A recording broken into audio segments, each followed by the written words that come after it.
যদি এখনই আমার মৃত্যু হয়ে যায় এবং রাতের বেলা আমার জানাজা হয়, আমি কি আদৌ আমার লাইফে have I done something like that যার কারণে আমি জান্নাতে যাব?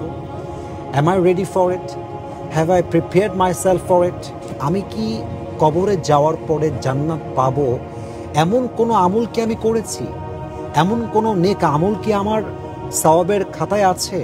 এমন কোনো জান্নাতে যাওয়ার কোনো রকম কোনো গুড ডিডস কি আমি করেছি?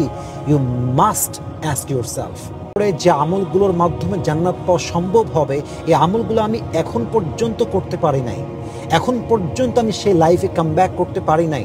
তাহলে যদি আপনি প্রস্তুত না হন, আপনি কিসের পেছনে ছুটতেছেন? আপনি কই যাচ্ছেন?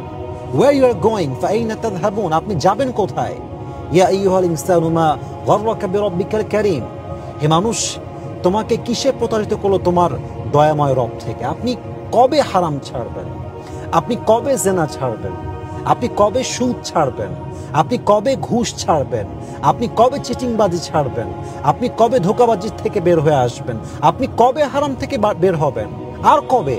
আপনার তো মৃত্যুর কোনো নির্দিষ্ট সময় নেই যে আপনি যুবক বয়সে মারা যাবেন, আপনি বৃদ্ধ বয়সে মারা যাবেন। There is no specific time for death. মৃত্যুর কোনো সময়সীমা নেই, যে কোনো মুহূর্তে এটা আসতে পারে, যে কোনো বয়সে আসতে পারে। সো আপনি কিসের অপেক্ষায় আছেন? এটা কোনো রুল বা নিয়ম নয়, কিন্তু আল্লাহ তাআলা মানুষের বডির প্রত্যেকটা পার্টে পার্টে, প্রত্যেকটা অংশে অংশে এমন কিছু জিনিস রেখেছেন, এমন কিছু মেসেজ রেখেছেন যে অলওয়েজ মানুষকে রিমাইন্ডার দেয় যে তোমার মৃত্যু তোমার সন্নিকটে আসছে, তোমার মৃত্যু তোমার খুব কাছে আছে। কত সময় আর কত সময় বাঁচতে চান আপনি? বলতো কাল থেকে নামাজ পড়বো, কাল থেকে রোজা রাখবো, কাল থেকে হারাম থেকে বের হয়ে আসবো। এই কাল বলতে বলতে হাজার হাজার যুবক, হাজার হাজার যুবতী কবরের বাসিন্দা হয়ে গিয়েছে, কিন্তু ওই কালটা আর ফিরে আসে নাই। তারা তার আগে কবরের বাসিন্দা হয়ে গিয়েছে।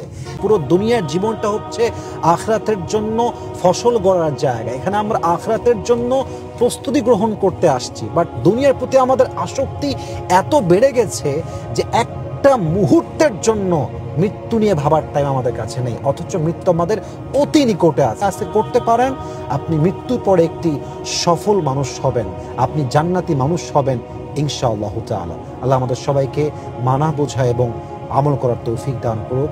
আমিন। আসসালামু আলাইকুম ওয়া রাহমাতুল্লাহি ওয়া বারাকাতুহু।